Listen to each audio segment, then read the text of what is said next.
Welcome back everyone, hope you're having an awesome day, and today we're going to be doing our in-depth character guide for our water tribe Katara, your defense variant. I like to call her Katanka because she can tank for you, which is really cool. Go through her kit, mastery, arts, relics, everything you need to know to get the best out of your units. As always, before we start though, make sure to like, comment, subscribe. Really helps the channel out, lets me know this is the kind of stuff you want to see.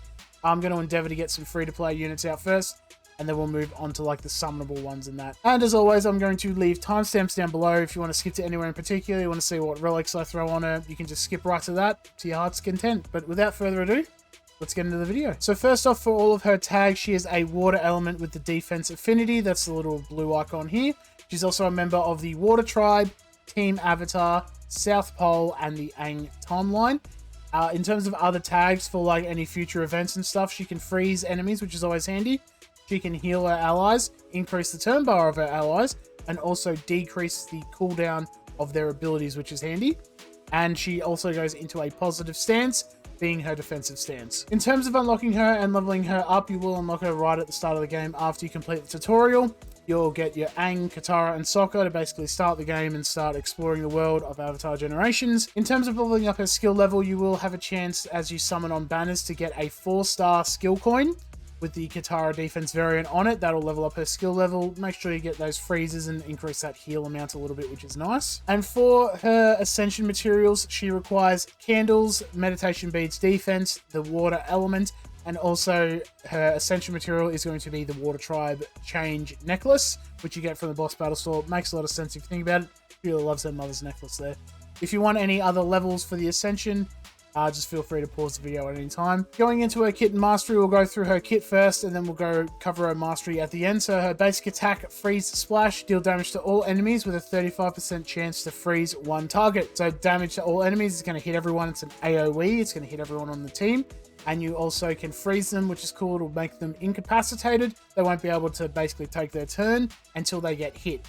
Good thing, if you hit them, it has a high chance of being a critical strike. Deal a little bit of extra damage there, especially if you build them for a little bit of crit damage.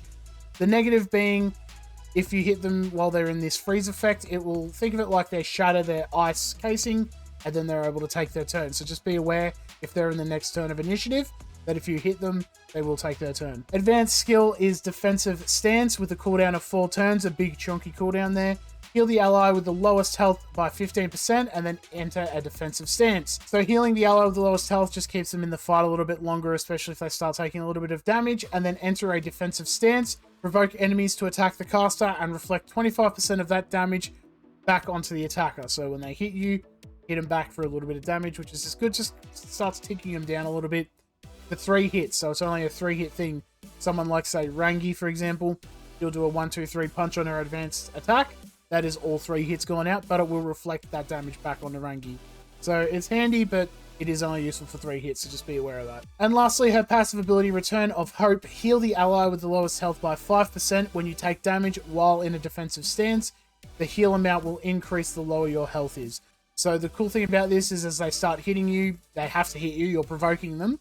You'll be able to heal the ally with the lowest health. Keeps them in the fight a little bit longer, which is handy. It is once per turn, so for example, let's use Rangi again. It's a 1-2-3 punch. It will only heal once in that instance because it is once per turn. However, if Rangi attacks and then say Yoshi attacks next, that'll be 2 separate turns. That'll heal for 5% on both occasions. And now moving on to her mastery, which is on her passive ability, Return of Hope. Mastery level 2, reduce damage taken by 25% for 1 turn when you enter a defensive stance. The cool thing about this is it is for 1 turn, so even if you get knocked out of that defensive stance after you get hit 3 times, you'll still have that damage reduction, which is really handy at keeping your Katara in the fight. Mastery level 3, increase the turn bar of the caster and the ally with the lowest current health by 20% when attacked while in defensive stance. So as you start getting hit by the enemies, you're going to increase your turn bar and the turn bar of the ally with the lowest health.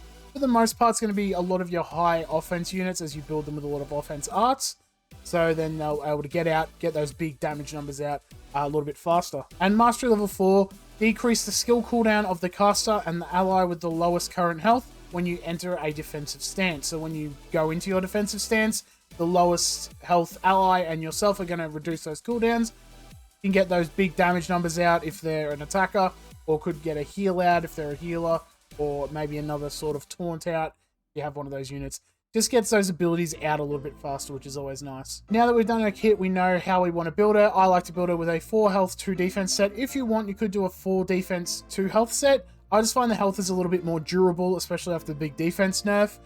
If you want, you could also just build a pure health set build. 40% increased health, and when you get below 25% health, you're going to increase your max health by another 25%. Really big boost in health and survivability there. If you want, you could also run a full defense set that has worked in the past. You're going to increase the defense of all of your allies as well, which will be nice, and you'll decrease the defense of all of your enemies when your health falls below a certain threshold. Because you're going to be taunting with that provoke, you're going to be able to reduce their defense as well, which opens up your enemies for a really high damage output from your team, which is also pretty handy. And another set, if you do have it unlocked, is the Justice set. Increase your defense by 40% and then increase it by an additional 30% when you enter a positive stance or state. Her defensive stance is a positive stance, so that'll increase her defense by 70% with this full set active. So it'll make her super tanky and super durable. Just watch out for anyone that can punch through defense, that's all. In terms of secondary effects, make sure to build her with a lot of extra health, obviously, on like your primaries. And your secondaries, build a little bit of accuracy. I like to get those freezes out. If you don't want to build any accuracy for that, you can just build her with some pure resistance. Make sure she can shrug off any negative effects that are going to really alter her kit, like heal block, stun, all that kind of stuff. In terms of supports, I like to run something like the Snow Leopard Caribou, high health, high defense. If you have the One Shuton Knowledge Seeker, or even the Air Temple Arpa, they all have the exact same stats, so throw them on, they're pretty good. If you want, you could run the Samurai Arpa as well. Really high health there. The attack's not really something to look at, but if you're not running it on any other team avatar units, you could throw this on for that really nice health increase there. In terms of relics, we're going to go through my top 3, and then I'll go through some honorable mentions. So first off is going to be our statue of Kyoshi, pretty big staple amongst defense units. It's going to heal yourself for 20% of damage that you take from attacks. So as you get hit, you're going to heal yourself a little bit, essentially taking 80% damage. The cool thing about this is because you're going to provoke as well, they're going to be forced to hit you, so this is always going to give you a little bit of value. Next up is going to be the Tian Hai's Hope. This way you don't have to build so much speed on her. Increase the turn bar by 15% and heal for 14% of the caster's max health whenever they take damage. 2 turn cooldown, 3 times a battle. This just lets you get out and get that defensive stance out as soon as possible.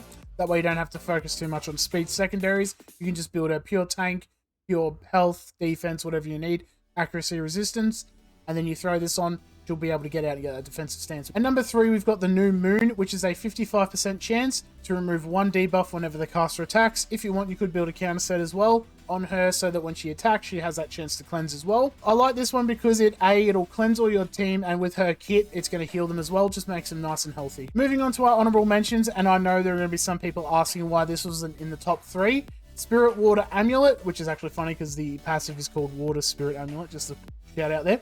Heal an ally for 18% of their max health when their health reaches 1 once per battle, excluding the caster.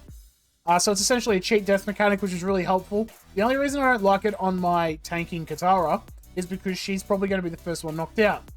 I usually build her as like a really healthy, really defensive unit that can provoke and take all the hits. If she gets knocked out, you won't get the use of Spirit Water Amulet. It's happened to be on multiple occasions. That's why I don't really like running this one on her. Any other Katara is pretty good with it. I just find the taunting one's not really the ideal use of the relic there. And Ceremonial Drum is another honorable mention you could throw on her. 53% chance to increase speed and attack of all your allies for 2 turns. Give them the buff, which is really handy. Whenever the opponent uses an attack that hits all allies at once, so an AoE, only twice per battle. The reason I don't have this in my top 3, it is very specific. It needs to be hit with an AoE, and you still might not even get the chance for it to proc as well. So if you have a lot of high single target damage units on the enemy team, this is not going to help you at all. So that's why it's not in the top 3. But if you are fighting a lot of AoE teams, this is pretty good to make sure that your allies get a high speed, high attack, get out into the fight, and start hitting the enemy. In terms of your best friends for your Katanka, Dragon Dance Zuko reducing any damage that team avatar units take is always going to be handy, especially with Earth Kingdom Toph increasing your health by 50%.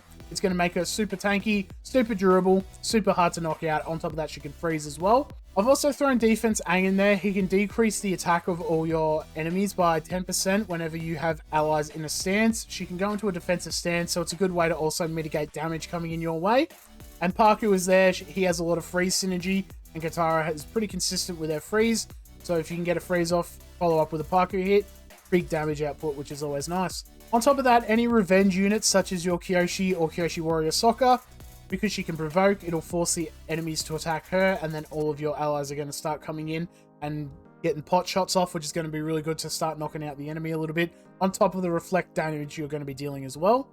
And then I've thrown a couple of buff units here. If you want to run Mask of Ursa, which will increase her defense and a little bit of healing as well, which will be handy, running someone like Zhong Zhong, a Marshu Soldier, or even the Fire Pirate is going to be a good way to get those buffs spread around, which is going to activate the Mask of Ursa on Katara. Unfortunately, she doesn't have any buffs that she can give herself, so that's why I didn't really mention it in the relics there. But if you do have Mask of Ursa, always a good choice there. And then, of course, we have Yue and Juro. The cool thing as well is that if you combo with Yue and call in Katara, she's a waterbender ally. That's going to increase any damage that your waterbenders do. So if you're running a full waterbender team, running her with Yue is always going to be good.